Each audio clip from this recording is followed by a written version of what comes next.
5 layers জামা কাপড় পরেছি। বাংলাদেশ? লুকিয়ে লুকিয়ে কি খাচ্ছিস? ওরে বাবা গো। Good morning, good morning. জাঁকিয়ে শীত পড়েছে এখানে। শীতের জন্য শপিং করতে আজকে যেতেই হবে। তাড়াতাড়ি কফিটা বানিয়ে খেয়ে নিই, তারপরেই রাতের জন্য একটা ডিনার প্রিপেয়ার করে নিয়ে বেরিয়ে পড়বো। আজকে ডিনারের জন্য আমি বানাচ্ছি পালং শাক, মুগ ডাল আর সবজি দিয়ে একটা চচ্চড়ি। আমার যেসব বন্ধুরা কানাডায় আসবেন তাদেরকে আমি রিকোয়েস্ট করব বাড়ির রান্নাটা শিখে আসতে, কারণ এখানেতে আপনি ইন্ডিয়ান রেস্টুরেন্ট পেলেও আপনার বাড়ির রান্নার টেস্ট কিন্তু সেখানে পাবেন না। আর এইসব স্পেশাল রান্নাগুলো আপনাকে নিজে হাতে বানিয়ে খেতে হবে। তখন নিম্মিকে রেডি করে ফেলেছি। নিম্মি তাই ক্যামেরার সামনে গিয়ে দেখছে যে কি চলছে এখানে। এবার একটা চট জলদি স্মুদি বানিয়ে নিচ্ছি। এই স্মুদিটা খেয়েই বেরিয়ে পড়বো। পৌঁছে গিয়েছি উডগ্রোভে। এটা হচ্ছে পার্কিং লট, আর রাস্তাটা ক্রস করে আমরা ওই সাইডে যাব। দেখেই বুঝতে পারছেন ভীষণ ঠান্ডা। গায়েতে 5টা লেয়ারের জামা কাপড় পরতে হয়েছে। এখন টেম্পারেচার হচ্ছে 1 ডিগ্রি সেলসিয়াস আর ফিল লাইক হচ্ছে -2 ডিগ্রি সেলসিয়াস। তার মধ্যে সকালবেলাতে একটুখানি বৃষ্টি পড়েছে। বৃষ্টি পড়াতে আরও ঠান্ডা বেড়ে গেছে। আমার মুখ চোখের অবস্থা মানে যেরকম পুরো মুখে মনে হচ্ছে, এমনি এখানেতে উইন্ডি ওয়েদার, আর মুখেতে যে এই হাওয়াগুলো লাগছে মনে হচ্ছে মুখটা কেটে যাচ্ছে। আজকে এসেছি উডগ্রোভ মলে। উডগ্রোভ মলটা ঘুরে দেখাবো। কলকাতায় যেরকম অলিতে গলিতে পাড়াতে চায়ের দোকান থাকে, কানাডাতেও ঠিক তেমনই অলিতে গলিতে প্রতিটা স্ট্রিটে প্রতিটা মলে একটা করে টিম হর্টনসের আউটলেট আছে। এটা জাস্ট মলের এন্ট্রান্স। চলুন ভেতরে যাই। আমি দেখতে পাচ্ছি এই মলেতে ক্রিসমাসের জন্য ডেকোরেশন স্টার্ট হয়ে গেছে।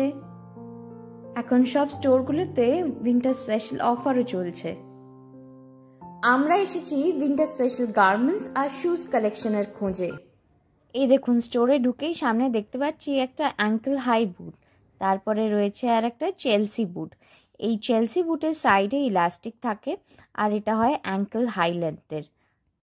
এছাড়াও এখানেতে মেন্স শু সেকশনে রয়েছে লো কাট, হাই কাট, মিড কাট লেন্থের শুজ।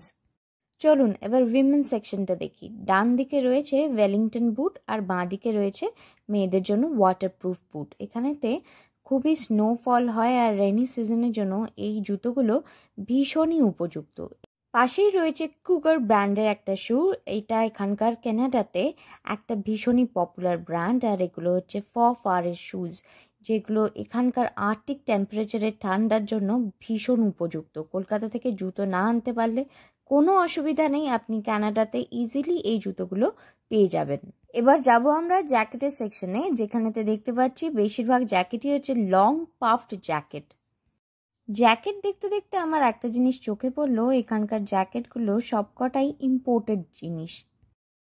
জ্যাকেট ইম্পোর্ট করা হয় ক্যাম্বোডিয়া, বাংলাদেশ, চায়না আর ভিয়েতনাম থেকে, অর্থাৎ এশিয়ান কান্ট্রিজ থেকে আসে এই সমস্ত জ্যাকেট। এটা শুনে আপনিও নিশ্চয়ই ভাবছেন কানাডা দেশ এত উন্নত, তাহলে কেন অন্য কান্ট্রিজ থেকে আর্টিকেলস ইম্পোর্ট করতে হয়? তার কিন্তু একটাই কারণ, কানাডাতে প্রোডাকশন হাউসগুলোতে লোক সংখ্যা ভীষণই কম, তাই এই জিনিসগুলো উৎপাদন করার জন্য লোক কিনেই এখানে। কানাডার ওয়ান সাইডে হচ্ছে গ্রোয়িং ইকোনমি আর অন্য সাইডে হচ্ছে লেবার মার্কেট শর্টেজ। এটা ফুলফিল করার জন্য কানাডা গভর্নমেন্ট অনেক নতুন ইমিগ্রেশন প্ল্যানও নিয়ে এসেছে। মার্কেটিং করতে করতে নিচ্ছি আমরা এখন একটা ছোট্ট ব্রেক। আমরা এসেছি ম্যাকডোনাল্ডসের স্টোরে। ম্যাকডোনাল্ডসের ফ্রাইজ আর বার্গার হচ্ছে ভীষণ পপুলার। আজকে আমরা নিয়েছি হ্যাবানারো বার্গার, আর তার সঙ্গে হচ্ছে ফ্রাইজ আর একটা কফি তো থাকবেই। নিম্মিকে দেখুন, নিম্মি কি যে করছে। কি খাচ্ছিস নিম্মি তুই? লুকিয়ে লুকিয়ে কি খাচ্ছিস? তবে এটা দেখে ভাববেন না ও ফুডি, ও একদমই খাবার খায় না। এবার এসেছি আমরা কিডস সেকশনে, কিনবো কয়েকটা জ্যাকেট নিম্মির জন্য। তার আগে এত সুন্দর সুন্দর ছোট ছোট খেলনা দেখে চোখটা আমার এখানেই আটকে গেল। দাঁড়িয়ে পড়েছি এখানে। এগুলো হচ্ছে বাচ্চাদের জন্য স্নো স্যুট। আগের ভিডিওতেই আপনাদেরকে দেখিয়েছি আমরা যে জায়গায় থাকি, কানাডার ব্রিটিশ কলম্বিয়াতে স্টার্ট হয়ে গেছে স্নোফল। অর্থাৎ এবার বাইরে বেরোনোর জন্য চাই স্নো স্যুট। এই দুটো স্যুট আমরা পছন্দ করলাম নিম্মির জন্য। আজকে শপিং আমাদের ডান। আজকে বাজার করার পর আমরা এখন ফিরে যাচ্ছি। কথা বলতে গিয়ে দেখতে পাচ্ছেন আপনারা পুরো মুখ দিয়ে আমার ধোঁয়া বেরোচ্ছে, মানে বুঝতে পারছেন কতটা ঠান্ডা। শপিং মল থেকে বাস স্ট্যান্ড অবধি এই কার্ডগুলো নিয়ে আসা যায়। আমরা বাসে উঠে পড়েছি। কানাডার বাসে থাকে হিট পাম্প, তাই শীতের দিনে এখানে যাতায়াত করতে কোনো রকম অসুবিধা হয় না। যে সিটগুলো দেখছেন ফোল্ড করা আছে, এগুলোকে বলা হয় কার্সি অ্যাক্সেসেবল সিটিং এরিয়া। কোনো প্রাণী বাচ্চা আসলে বা হুইল চেয়ারে লোক থাকলে তাদের জন্য এই এরিয়াতে বসার বিশেষ ব্যবস্থা থাকে। আপনাদের একটু জানলার বাইরেটা দেখাই, দেখে মনে হবে কত সন্ধে হয়ে এসছে। এদিকে ঘড়িতে এখন বাজছে বিকেল 4টে। আমরা এখন নেমে পড়েছি মস্টার রোডে, যাব আমাদের অ্যাপার্টমেন্টে। আমার ব্লগে আপনারা দেখতে পাবেন ক্যানাডার খুঁটিনাটি। হয়ে গেছে ঘোরাঘুরি, এখন আমরা তাই ফিরে যাচ্ছি বাড়ি। আজকের জন্য ব্লগটা আমি এখানেই শেষ করলাম।